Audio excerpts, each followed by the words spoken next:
From top officials in the government and the FBI condemning rap groups, to half of the albums on this list being banned, with some people even being arrested for selling them, these are some of the most controversial albums of all time. Starting off with Eminem's The Marshall Mathers LP. Also, I'm just going to throw a little trigger warning in here for pretty much everything because there's some crazy stuff. Eminem is the best-selling rap artist of all time, so it might be hard to remember when he first came onto the scene, he was actually very controversial. And at the center of that controversy was his sophomore album, The Marshall Mathers LP. His debut studio album, the Slim Shady LP, was already controversial enough, with the track 97 Bonnie and Clyde including lyrics about murdering his real-life girlfriend and then wife, Kim Scott. But on the Marshall Mathers LP, it almost seemed like Eminem had set himself a mission of offending every single group possible. He was criticized as misogynistic, homophobic, promoting murder and rape, and even partially blamed for causing the Columbine massacre. According to a study from the early 2000s, out of the album's 14 songs, 11 contained violently misogynistic lyrics, while 9 specifically referenced the murder of women. On the opening track, Kill You, Eminem discusses raping and murdering his own mother, with lines like, "Just bend over and take it like a slut, okay ma?" Oh, now he's raping his own mother, abusing a whore.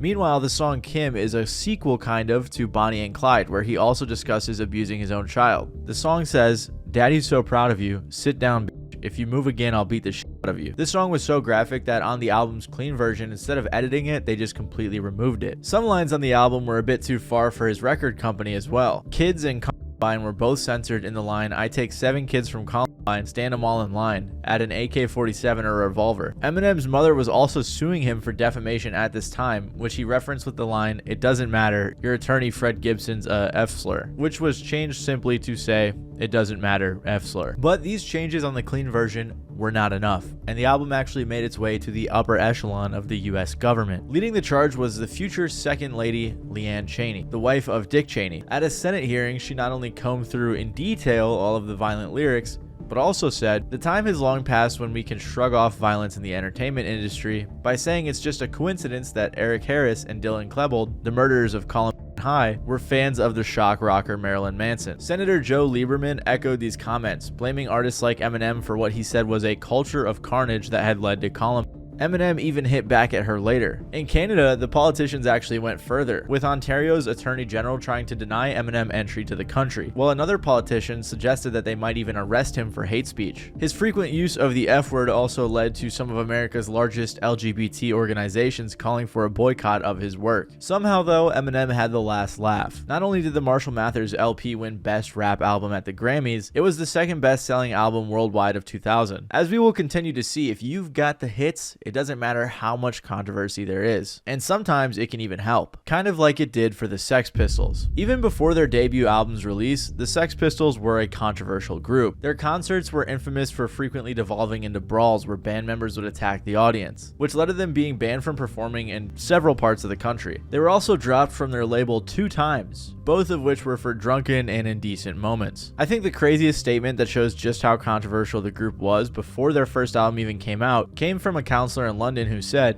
"Most of these groups would be vastly improved by sudden death. The worst of the punk rock groups, I suppose, currently are the Sex Pistols. They are unbelievably nauseating, the antithesis of humankind. I would like to see somebody dig a very, very large, exceedingly deep hole and drop the whole bloody lot down in it." Eventually, the group's first and last studio album was released on Virgin Records. Nevermind The Bollocks, Here's the Sex Pistols. And it took the group's controversial nature to a whole other level. The day of its release, a shop manager at Virgin Records was actually arrested for having the poster in his window, charged with violating the Obscene Advertisements Act. Very few record stores carried the record at all, and those who did had it encased in a blank sleeve. The BBC banned playing the record on radio, along with almost every other independent station in the country, making it the most censored record in British history. Probably the most controversial song on the album was God Save the Queen, which included the famous lines, "God save the Queen, the fascist regime," and "God Save the Queen, she ain't no human." These were so inflammatory that the band's original bassist quit in response shortly after recording. The lead singer Johnny Rotten and the band's record producers were even subject to a razor attack outside of a pub in retaliation. However, to a modern audience like ourselves,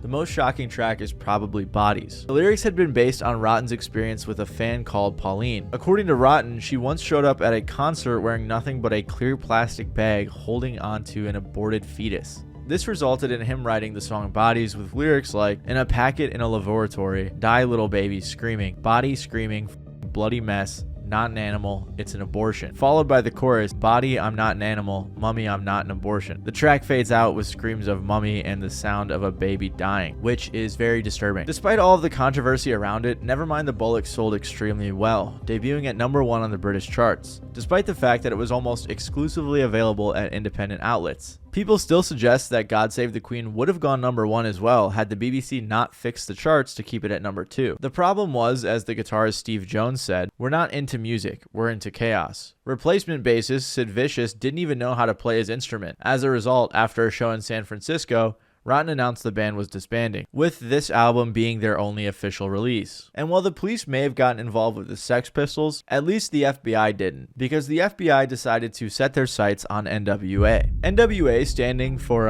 African American Guys with Attitude, was formed in 1987 by Dr. Dre and Eazy-E. And although their lineup fluctuated at first, they eventually settled on the inclusions of Ice Cube, DJ Yella, MC Ren, and Arabian Prince. Their debut studio album, Straight Outta Compton, was immensely influential, largely because the lyrics pulled no punches in documenting life on the street. A life of crime, murder, and police violence. The cover lets you know exactly what you're in for. And there are two major themes in this album that got the group in trouble, the first of which was misogyny. The title track includes lines like, "I'ma call you a bitch or a dirty ass hoe. You'll probably get mad like a bitch is supposed to, but that shows me you're composed too." These lyrics were so controversial that C. Dolores Tucker, chair of the National Political Congress of Black Women, declared a war on rap, holding protests outside record companies and even blocking consumers from entering record stores that were selling the album. What was even worse was that some of NWA's members, specifically Dr. Dre, had a history of domestic abuse allegations. As one accuser of Dre's put it, NWA rages violence against women in general. Millions of little boys listen to this, and they're going to grow up thinking it's alright to abuse women. And of course, the most popular and most controversial part of this album was how it allegedly glorified crime and violence. The song F the Police was probably the most contested track on the record. Although the band members claimed it was written to protest police brutality, to others it seemed like a straight up endorsement of violence against law enforcement, with lines like, "A young guy on a warpath, and when I'm finished, it's gonna be a bloodbath of cops dying in LA." Thanks to this song, Straight Outta Compton was actually banned from every single radio station in the entire world. I think there was one in Australia that tried to play it and then they got shut down by some bigger company, but yeah, it was insane. But that wasn't the end of it. The group's record company was shocked when a letter from the FBI arrived on their doorstep. The letter claimed NWA's music was discouraging and degrading to brave, dedicated officers, putting particular emphasis on the 78 officers who had been killed the year of the album's release. Details around this letter came to light years later, and it was actually written by a single person at the FBI, falsely claiming to represent the entirety of the FBI. He was actually later punished by his superiors for doing so. Still though, it's crazy that NWA's debut was so controversial that it got the group that was supposed to be dealing with terrorists and stuff like that involved with them. That didn't stop it from selling though. It actually went platinum in less than 6 months, and that's because NWA was still allowed to sell their album. However, the same could not be said for 2 Live Crew. 2 Live Crew's sophomore album was so offensive, it was actually challenged in court and changed music history in the process. If you couldn't tell by the album's cover art, there's one reason As Nasty As They Wanna Be is so controversial. Because it's incredibly graphic. There's a good chance you know the album's lead single, the #1 hit song Me So Horny, whose chorus features loud sex noises followed by the line Me So Horny. If anything though, this was probably one of the more tasteful songs on the record, as the other songs are titled The F Shop and Dick Almighty, with Dick Almighty having lyrics like, "Dick the Almighty's of no surprise, it'll f all the bitches all shapes and size, she'll climb a mountain, even run the block, just to kiss the head of this big black cock." I'm not having fun reading the lyrics for this video. I don't want these taken out of context or anything. Regardless, this was extremely controversial, especially in the 1990s. One person who took particular offense was Jack Thompson, an activist and attorney. He was a weird guy because when he sent documents to various legal organizations about the album, he covered up his face with a picture of Batman because, in his words, "I'm playing the role of Batman. Just like Bruce Wayne helped the police in the movie, I have to assist the sheriff of Broward County." He also compared 2 Live Crew to the Joker, and somehow he was still successful, with the Florida sheriff declaring As Nasty As They Wanna Be to be legally obscene, the first album in US history this has happened to. This meant that stores could face charges for selling the album. A Florida jury says the rap group 2 Live Crew can't be as nasty as they want to be if they want their records sold in stores. In what's being called a landmark case, the jury convicted a record store owner on obscenity charges for selling a 2 Live Crew album, an album banned by a federal judge because of its lyrics. Charles Freeman was arrested in June for selling the album as nasty as they want to be.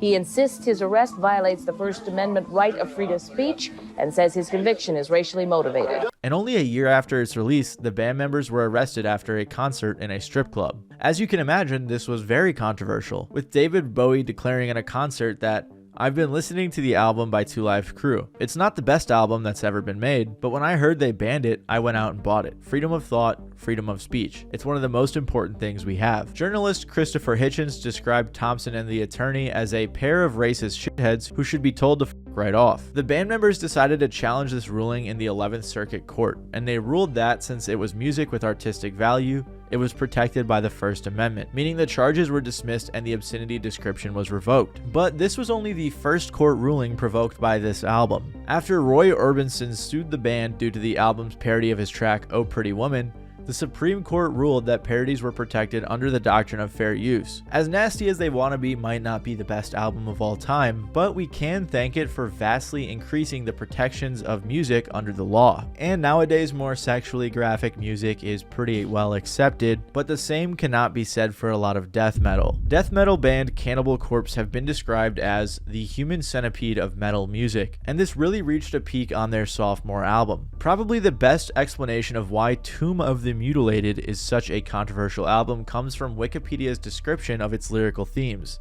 sexual violence, sadism, mutilation, disembowelment, castration, necrophilia, coprophagia, a word I've never heard before but apparently it means eating feces, corpse decomposition, blunt trauma, child murder, pedophilia, cannibalism, insanity, exhumation, serial killing, and the undead. Songs on the album include Entrails Ripped from a Virgin's Necrophilia and Postmortal Ejaculation. As for the lyrical content, the bridge of the Entrails song gives you a pretty good idea of what to expect. Virgin tied to my mattress, legs spread wide, ruptured bowel yanked from her inside, de-virginized with my knife. I'm not gonna keep going. This is just bad.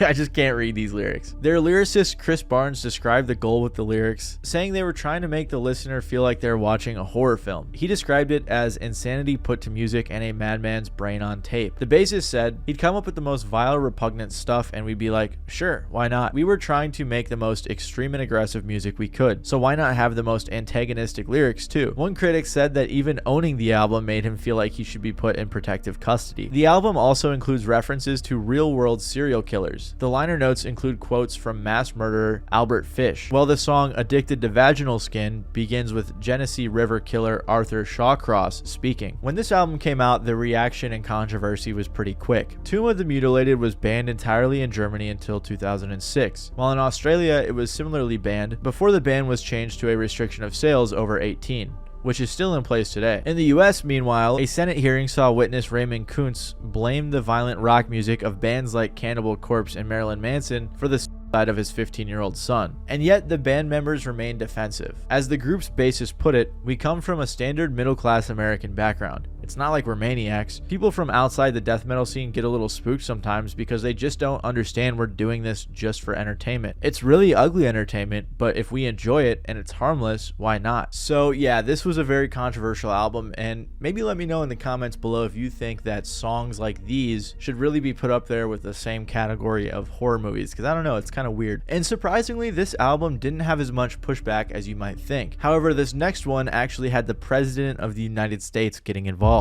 The heavy metal / rap group Body Count's self-titled debut album was so shocking that it actually got the President and Vice President of the United States, two of the most powerful people in the entire world, involved. Plenty of the album's tracks already deal in pretty controversial themes. The Winner Loses is an exploration of crack addiction, while KKK is about the sexual encounter with someone who turns out to be the daughter of a grand wizard of the KKK. But these tracks really didn't get too much pushback because everyone was very focused on the album's last song, Cop Killer. We've already seen how F the Police was pretty controversial, but Cop Killer takes it to another level. It has lines like "Cop Killer, police brutality, cop killer, I know your family's grieving, cop killer, but tonight we get even. The track specifically references Rodney King, a black man who had been caught drunk driving and then was brutally beat almost to death by a group of police officers, who was then the police chief of the LAPD. Now, Body Count's frontman, Ice-T, who ironically plays a cop on TV, and the rest of the band members were adamant about what the song was about. They said the lyrics were opposition to police brutality. He said that he didn't hate cops, only those who abuse their power,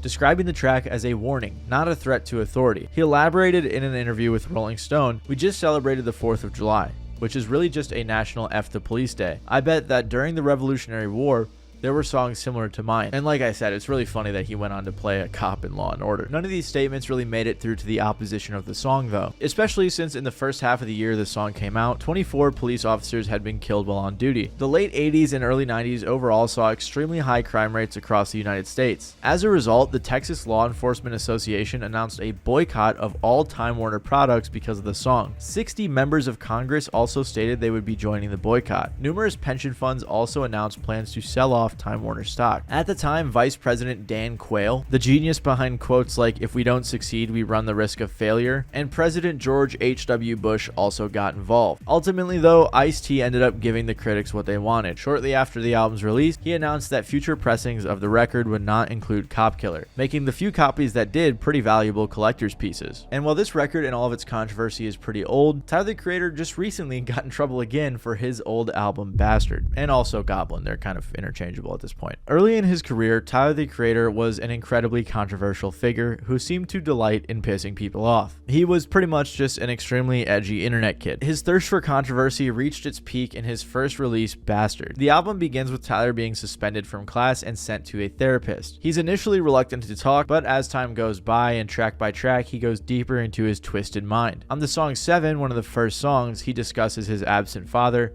and almost immediately spits some pretty controversial lyrics saying, "F it, odd future some Nazis, black Nazis don't copy, we go skate, sluts and eat donuts from Randy." He also uses the F slur several times throughout his early work. But things get really twisted on the song Sarah, easily one of the darkest rap songs ever written. Over an extremely chill beat, Tyler describes asking a girl out, being rejected, then kidnapping her, murdering her, eating her upper body, and then having sex with the lower half. And this wasn't like analogies or metaphors or similes, he just straight up said everything I just said. And this wasn't the only song about murder. On the song Blow, he talks about how much he loves dating and then murdering white women. But what really makes Sarah in particular so twisted, and then wrote this song to get out his frustration. And this is actually real. There's old blog posts that I found that have him talking about this around the time the song came out. It's insane. There's also a sequel to this song called Rotten Sarah, which I talked about in a TikTok, which was even darker somehow. These edgy horrorcore type lyrics garnered Tyler the Creator an extremely devoted and mostly young cult fan base.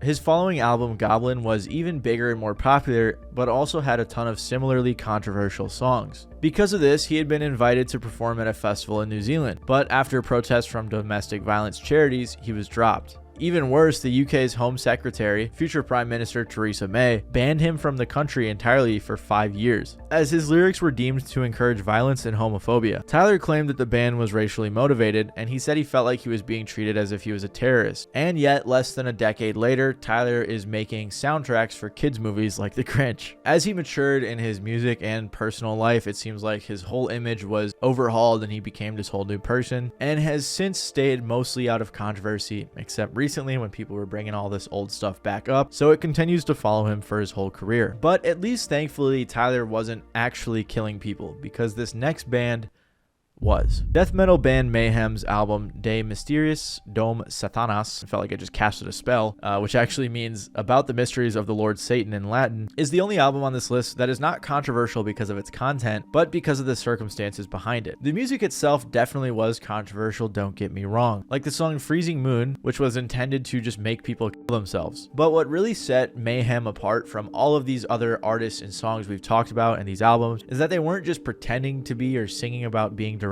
people, they actually were. At least the guitarist Euronymous was. As he once said in an interview, "I hate people. I don't want them to have a good time. I'd like to see them rot under communist dictatorship. Later, he actually abandoned communism and embraced Nazism instead, as he believed it was even more extreme. He was also an open Satanist, and as he put it, we praise the evil and we believe blindly in a godly creature just like a Christian. The circumstances around the album's creation were also extremely dark, as 2 band members actually died. The band's vocalist, whose name ironically was dead, had been living with Euronymous, and sadly ended up taking his own life. Euronymous first discovered the body, and yet his reaction was not horror, but excitement. Before he called the police, he took pictures of the body, which were later used on the album cover for one of the band's bootlegs. As another band member recalled, Euronymous called me the next day and says, "Dead has done something really cool. He killed himself." I thought, "Have you lost it? What do you mean cool?" He says, "Relax, I have photos of everything." I was in shock and grief. He was just thinking how to exploit it, so I told him, "Okay, don't even call me before you destroy those pictures." But the pictures were not destroyed. There's even this theory, and I'm not sure how true it is, but people think that he took some of the bone pieces that were left, or maybe it was teeth, and made like necklaces out of them. Again, I'm not sure if that's true, but I've heard it a lot and it might be. As a result, the band recruited several new members, including a new bassist, Varg Vikernes. And yet, only a few months after recording the album, and shortly before it was due to be released, Vikernes and another band member, Blackthorn, traveled to Euronymous' apartment, where Vikernes stabbed him to death. I've covered this before and details about it are hazy, but basically Euronymous claimed self-defense, but ended up getting 20 years in prison. Meanwhile, Blackthorn got 8. During the trial, police discovered a massive stash of ammo and explosives in Vikernes' home. Him and Euronymous were allegedly plotting to blow up Nidaros Cathedral, which was featured on the album's cover, as some crazy sort of publicity stunt. Vikernes denied this, instead saying that he was getting them to defend Norway if they were ever attacked. And yet, while Euronymous' body was still warm, the band released the album. The band's drummer, Hellhammer, even refused Euronymous' parents' request to remove Vikernes' bass playing, saying, "I thought it was appropriate that the murderer and victim were on the same record. I put word out that I was re-recording the bass parts, but I never did." This never stopped them from being a huge success, and today some people even think that that's one of the greatest metal albums of all time, or well, I guess death metal albums. And Varg Vikernes is also known as Burzum, which was a little project he had going for a while, which you might remember from Kanye wearing the shirt, and he's also a Nazi, so a lot of crazy lore there. Anyways, if you like this video, you might like my video on some of the most disturbing urban legends in the music industry, as it has very similar themes to this video. Anyways, if you guys enjoyed, please make sure to like and even consider subscribing down below. Other than that, it's been your boy Matty Balls, and I'll see you guys next time.